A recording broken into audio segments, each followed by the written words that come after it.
Hello everyone. Today it is time for me to rank the Big Brother 13 cast into tiers based on their gameplay. And in my opinion, this isn't a highly ranked cast when it comes to gameplay for sure. Obviously, I have to take into account all the twists and turns that were there to aid the veterans, and in general, I just don't think there was a whole lot of strategy in this season, as a lot of people just screwed up, and it was mainly stifled due to the format of the season. Of course, there's the 7 tiers that I've talked about beforehand, which are Abysmal, Bad, Potential, Mediocre, Solid, Good, and Great. Let's get right to it.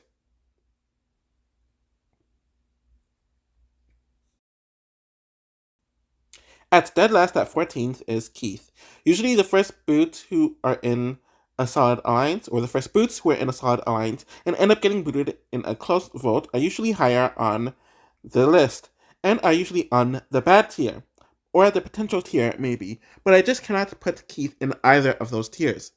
One reason is that his alliance actually had the most people since they had the vote of all the newbies, and they were keen on booting Porsche since she was not doing well socially in the beginning of the season. He is this low because he was actively provoking people and lost 2 votes for no reason other than his own paranoia and antics. If Shelly and Kalia did something to him at this point, it would make sense, but he created his own beefs, causing them to deter. And even within his own alliance, his position got weaker because they all saw him as increasingly erratic and a complete liability. For some reason, he felt the need to throw Porsche under the bus when he was attached to her, and he could have been safe on both sides. Keith was not doing well socially, was all over the place strategically, and the idea of his alliance was good, but throwing the veto and alienating people was off, and I just don't think he has the ability to be a better player. The final person in this tier at 13th is Lawan. Honestly, I was thinking of putting him in the bad tier, despite his infamous move that caused his game to end. But evaluating him during this rewatch, he was never in a good position.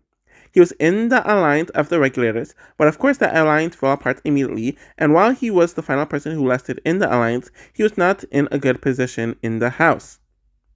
Lawan was not close to the veterans and was not close with the other newbies either, since even Kalia was willing to sacrifice him at several points in the game, and it's not like he had ties like Shelly, Adam, and even Porsche did to the veterans to make up for it. And of course, there was the move for him to offer himself to be evicted. It was not necessary at all, since it seemed like Porsche was going to be nominated, meaning that there's no need for him to offer himself. And regarding the special powers, it's weird that he thought he would get them, since he hasn't been good in competitions during any point in the season, and he failed at being a floater/coaster after his alliance was destroyed. So he is poor socially, competitively, and strategically, while having nothing really good about his game, and I don't see the potential in him doing better, despite the twist being why he ended up going pre-jury anyways.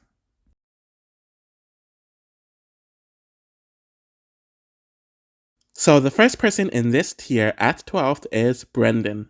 I have little to nothing positive to say about Brendan's run during the season. I thought he had some potential to be a better player based on what he showed last season, but none of that carried over here. He was hand-gifted an alliance of veterans, and the newbies that were pulled over to their side for the first few weeks had nothing to do with him, and he didn't really pull anyone on his side, unlike Big Brother 12. The arrogance of his increased this season because he and Rachel had a reputation due to being veterans, and it turned people off from himself and Rachel, where he didn't get why himself and Rachel were nowhere near as liked as Jeff and Jordan. Even when he was nominated, everyone was fine with tossing him to the wolves twice because the social game just wasn't there. Strategically, he was the main one who realized that Danielle was pushing her agenda too hard, and it was in their best interest to not turn on Jeff and Jordan. At the same time, it was mainly him who pushed Danielle and Kalia too far, to the point that they targeted himself and Rachel instead of Jeff and Jordan, when that could have been relationships that they could have used in the future. He came in with the intention to help Rachel win, and we saw that when he won the veto and used it on her. In addition to all of that, he was evicted, returned in a way that was heavily benefited or skewed toward the veterans, and was booted the same week he ended up returning, so that obviously brought his stock down quite a lot as well. Brendan is still great at competitions, and he was able to win 2 vetoes, and performed well in some HOH competitions as well, but it remains his only redeemable quality. Because he was calmer than Rachel, or somewhat calmer, Danielle saw him as a bigger threat, but I don't think he was really calm at all. He clearly doesn't have the self-interest needed to be a better player, and he ended up derailing as a player this season, and he was easily the weakest link of the veterans overall. The final person in this tier at 11th is Cassie. So apparently she started telling a bunch of people that she was destined to be on the show since she was recruited and rubbed quite a decent amount of people the wrong way. She claimed that some of it was due to people being jealous of her due to her looks and being a female and a model, but it really did seem like she alienated quite a decent amount of people on the feeds, or from what was reported on the feeds. She really didn't care for Porsche, Clea, and most of the veterans in the house, and let it be known, so it made her a very easy target on a social standpoint. And strategically, while it was good that she got into an alliance, she got into an alliance with mainly poor players, and they tend to forget that 4 people isn't enough to control a vote, but playing a part in alienating others puts them in the minority as well. Strategically, there's really nothing notable to discuss, as she just kept on mentioning to Jeff and Jordan that Benchel will turn on them sooner rather than later, when she should have used something else to get them to not nominate her. I don't recall her doing well in competitions, though she didn't get to compete in many, so I don't have much to say about her competitively. In general, there really isn't anything to discuss about her as a player overall, but she just didn't make moves that were awful enough to put her in the Abysmal tier, but her ceiling is extremely low, and I see her performing around here on most seasons, which is why she places here.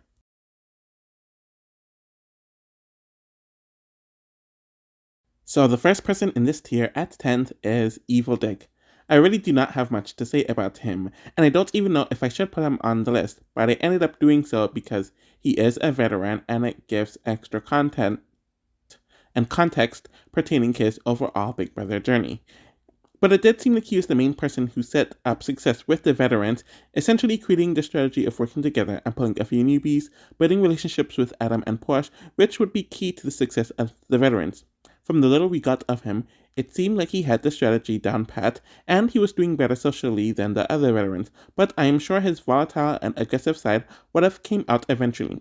Essentially, he is very fitting for this tier, and unlike people who leave the game as early as he did, we did get a lot of context for how he was doing, what he was doing, and we all know how he plays in general. So the second and final person in this tier at 9th is Dominic. For some reason, I had a feeling he would end up on this tier before the rewatch, but he definitely exceeded some of my expectations.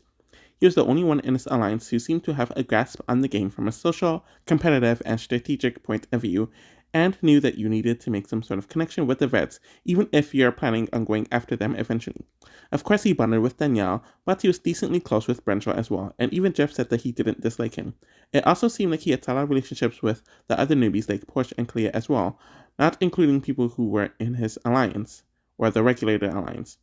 I know he won a veto and threw his final veto in the house, which he shouldn't have done that anyways, but I don't remember how well he performed consistently in competitions, though I could see him winning a few more, probably had he lasted longer. It does seem like the twist handicapped him heavily, since there were extremely limited options for people to nominate, since there are only a select amount of newbies, and the Golden Key twist protected half of them, in addition to the pairs twist. It did seem like he was learning the game pretty quickly, but he was booted early and attached himself to Danielle, aiding her to play too early, too fast, so there is nowhere else I can really put him other than here.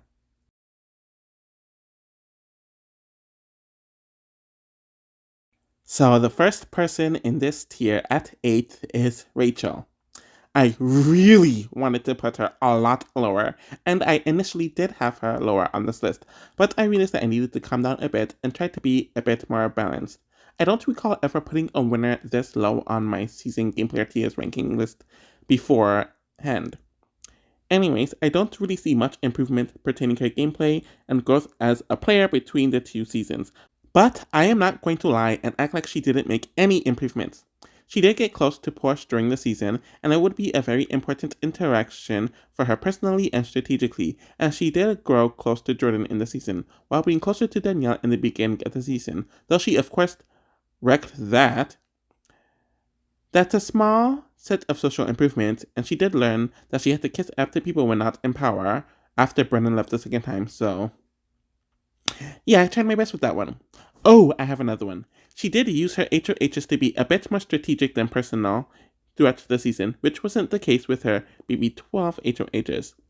But She was still extremely poor socially, as she not only pissed off a majority of the newbies, to the point where generally none of them wanted to work with her throughout the season, outside of Porsche, who even abandoned her after a while. Heck, there are points where even Jordan was annoyed with her, and Jeff hated working with her throughout the season, but he had to work with her. She picked fights with so many people and took everything so personally when people didn't do what she wanted, and they did what she just did to other people, causing a lot of people to not respect her. Rachel didn't see why people did not like her throughout the season and kind of played victim in a bunch of situations while doing the same things that caused people to dislike her last season. And that isn't even me getting into all the things gift wrapped for her due to being a veteran. Obviously, with there being other veterans that would align with one another, it being a paired season, the golden key twist was a security blanket in case one of them was booted. And then the way the returning competition was set up to benefit the veterans, it being a vote played a part in it.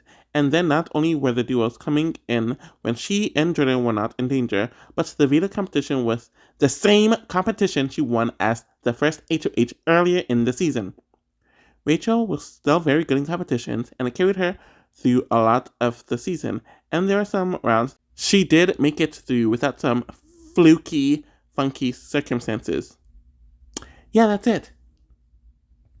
At 7th is Adam. My immediate instinct was to put him on the bad tier, but I think I was letting my annoyance of him get the best of me. I do think out of the newbies, he played one of the better games, but it clearly doesn't mean much since he's only in this tier. The veterans wanted to work with him, and they used Dick's relationship with him to establish more of a rapport between himself and them. The thing is, Adam rejected them outright to side with the newbies in the first week, and when he was on the outside of the Keith vote, he flipped to the veterans for pretty much the rest of the season, outside of the one moment where he flipped against the vets right after the double for like 12 minutes.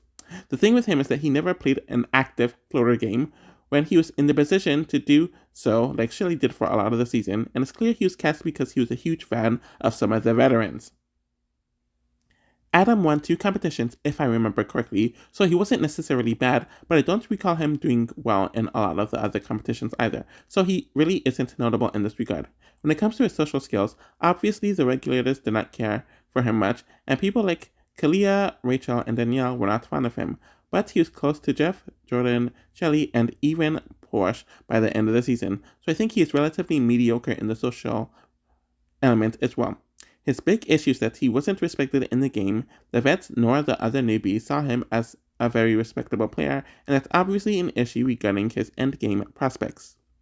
It seemed like he just wanted to stick with the veterans throughout most of the season, and he had many opportunities to make a move to better his individual prospects as a contender and an eventual winner, but he never took any of those opportunities to do so because he was so starstruck by the veterans. With the lack of respect he had amongst the cast and being mediocre in all other aspects, here he places. I could see him not being an early boot on most seasons, but I never really see him being a true contender, and what makes it worse is that he thought he was a huge story threat that would win, but no one saw him through that lens, so it showed a lack of awareness on his part that did have me think of him lower. The final person in this tier at 6th is Jordan. Honestly, I don't even have a whole lot to say about Jordan as a game player this season, and one of the main reasons is that she didn't want to be there. We know that Jordan only agreed to do the season because she wanted to help Jeff win the season, so her mind wasn't into it either way. Socially, Jordan did get close to Shelley, Adam, and even Cassie during a short time in the house, so Jordan was making connections with people, which did help herself and Jeff's cause. And in addition to that, Kalia really liked her and wanted to protect her throughout the season, so there was some social capital there. At the same time, she didn't speak to Porsche for like 60-something days, which is on the both of them, though more on Jordan since she just felt like Porsche wasn't worth it, never really bonded with Danielle, even when they were allies, and she kind of ignored many of the newbies throughout the season that weren't Shelley and Adam. Strategically, of course, she aligned with the other veterans as they were in a gift-wrapped alliance, and then she won HOH. While I do like that her initial nomination served her interest in Dominic and Adam, I think she should have kept Cassie and Shelley off the block and taken out Luan, causing her and Jeff to gain another number. Outside of that, she really didn't do much of anything strategically in the season, as she complained about how all the newbies are floaters who aren't doing anything and did not play the game until day 50 or 60, while she was doing less than a lot of the others. I really have nothing to say in this regard, other than her voting for Kalia to stay to get her jury vote.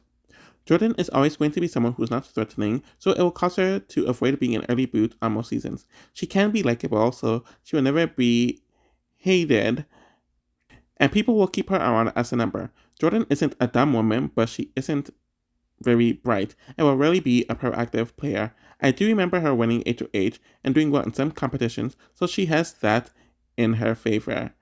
There really isn't much of a difference between her game in BB11 and BB13, and the fact that she could have won is kind of an indicator of that, despite her not having a lot of the skill sets that make for anything above a mediocre player.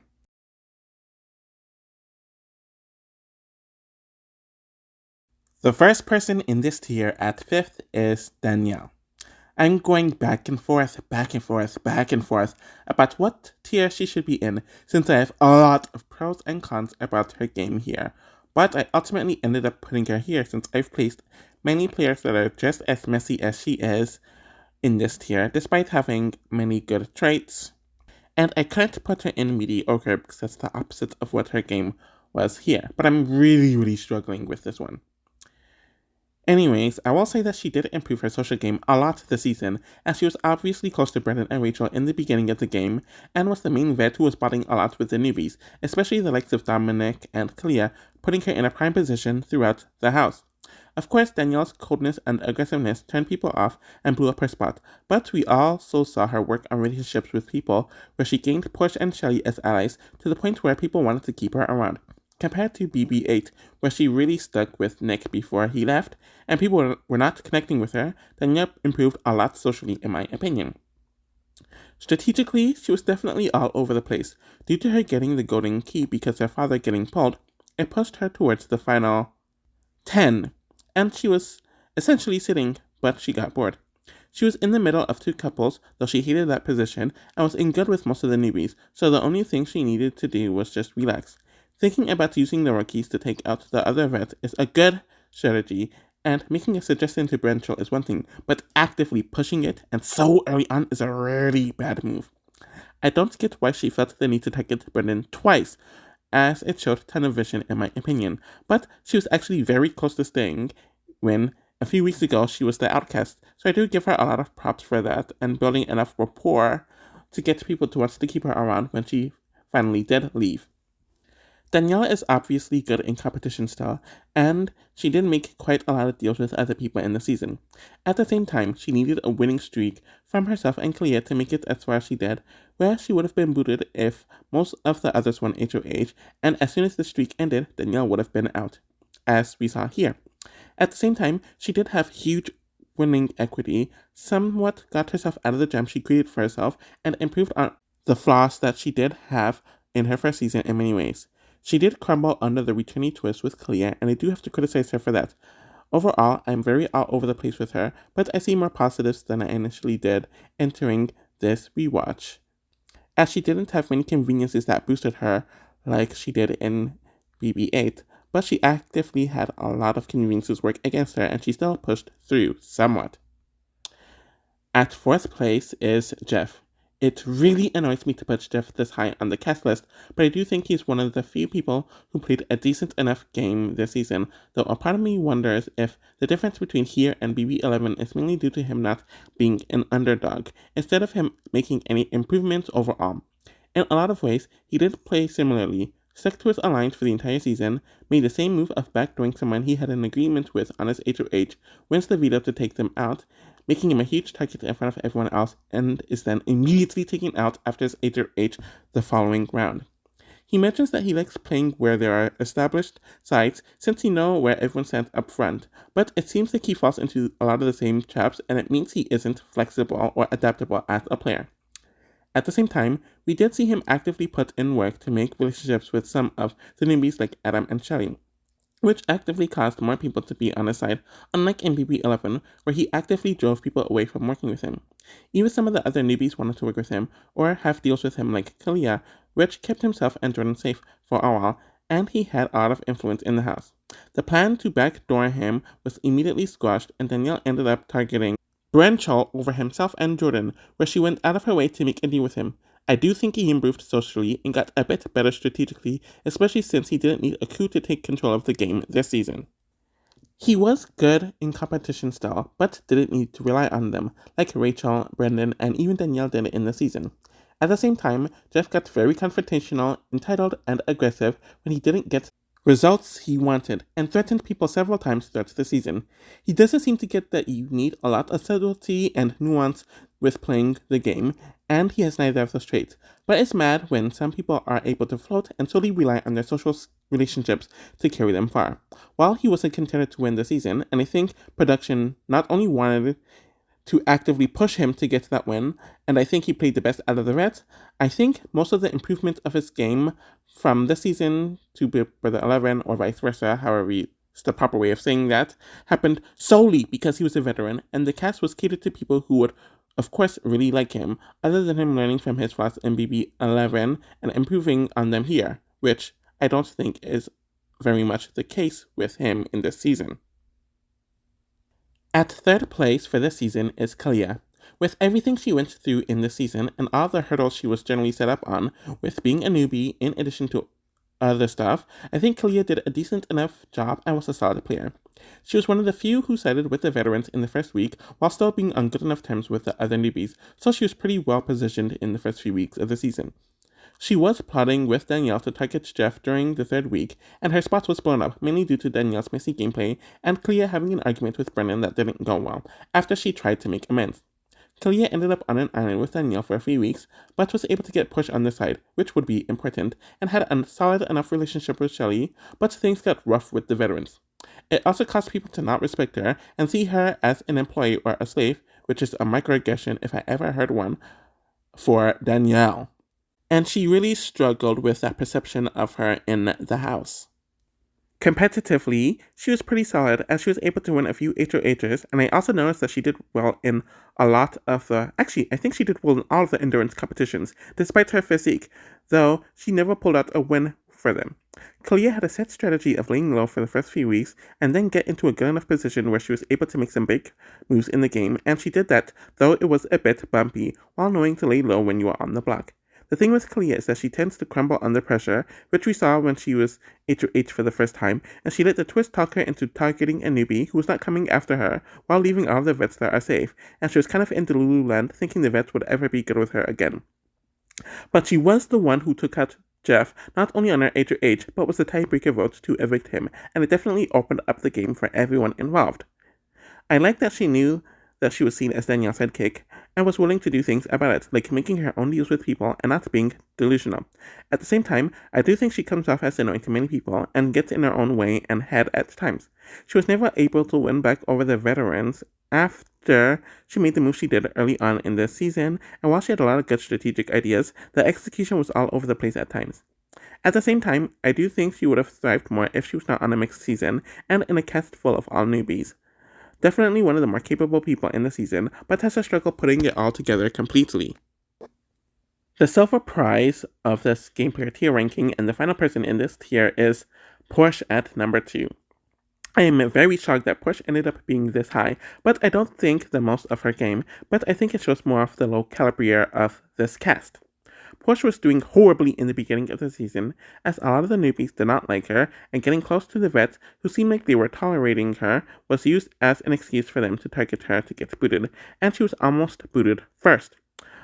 On one end, she probably isn't nominated without the Golden Key twist on Rachel's HOH, but she might have been targeted more in the pre-jury if the Golden Key twist didn't exist.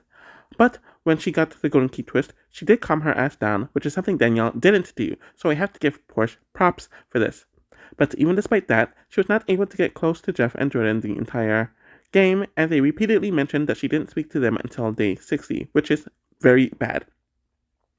She mentioned that she came into the house to compete several times throughout the season, so when she was nominated to get the Golden Key, she started having a meltdown about it, stating the above, and it really caused people to not see her with much respect.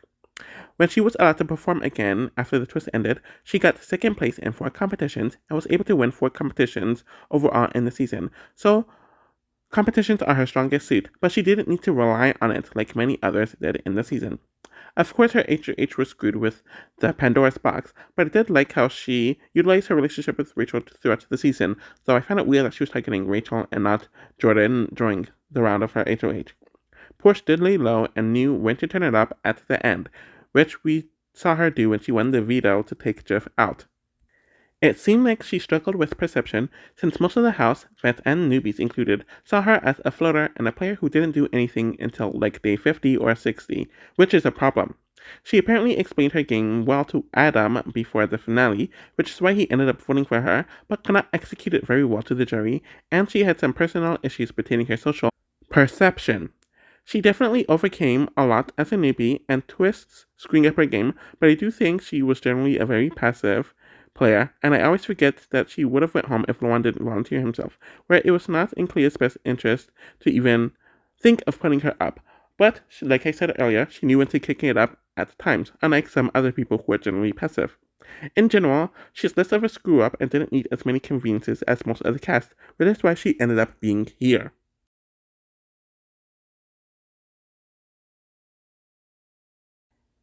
The first and the only person in this tier, and the first place person in this game player tier ranking overall, is Shelly. She is by far the best player in this season, and it isn't even close, as she is better by eons. Shelly was the only one that truly understood that you need to be on good terms with every side of the house, and utilized the both of them very well. Shelly was one of the two newbies who voted with the veterans on the Keith vote, and it seemed like it was because she was genuinely closer with them, though I don't see her ever working with an unstable Keith. While she did become somewhat of a minion for Jeff and Jordan, she was very intentional with a lot of her moves and what information she gives to people, compared to Adam, where we saw her show more flexibility with her relationships in the house. Shelly was always safe because of the relationship she built with people, and both times she was nominated, it was because there were limited to no options, and she was nominated under the Paris twist, where the HOHs didn't want to nominate her either time. Competitions is easily her weakest spot in the game, and I don't recall her particularly doing well in any of them. I think the endurance competition that Danielle won might be the only exception, and it showed during her final week, but she was always in a good enough position where she didn't need competitions. While Shelly was good at floating when necessary and lying her butt off to whomever she is speaking to so they can feel comfortable, people did catch on to her game and it all came out as soon as the jury phase started, but she was never really the target. How Shelly handled it was horrible though, as she got very emotional and confrontational with people like Porsche and Rachel. Shelly knew when to make the right move to target the people who were the biggest threats to herself, Jeff at 7, and was willing to keep in shields to help her take out her targets, which she was trying to do with Danielle, while seemingly flipping between both sides and flipping to the Kalia and Porsche side when she deflected from Jeff and Jordan completely. Shelly was by far the best social and strategic player of the house, which Rachel outright told her, as she was always self-interested and understood positionality very well, which is something a lot of people lack. At the same time, she was more emotional than I realized during this rewatch, and while she was screwed over, I don't know if she would have won had she gotten to the end, just due to the cast not respecting her gameplay and the huge disadvantage against newbie players here. So that is how I ranked the BB13 cast based on their gameplay, not only in the season, but how I feel like their skills would do if they are randomly placed on other seasons. And for the returnees, I also based it on whether they learned from their flaws from the prior seasons, remain the same, or lost some of the skills that were in the original seasons. So I'm going to work on Big Brother 14, and that should be something, since I know it's one of the more positively received seasons, but I also think it has one of the weakest casts. But maybe I will be shocked once I rewatch it. Thank you all for supporting, and I'll be back with other videos soon. Bye!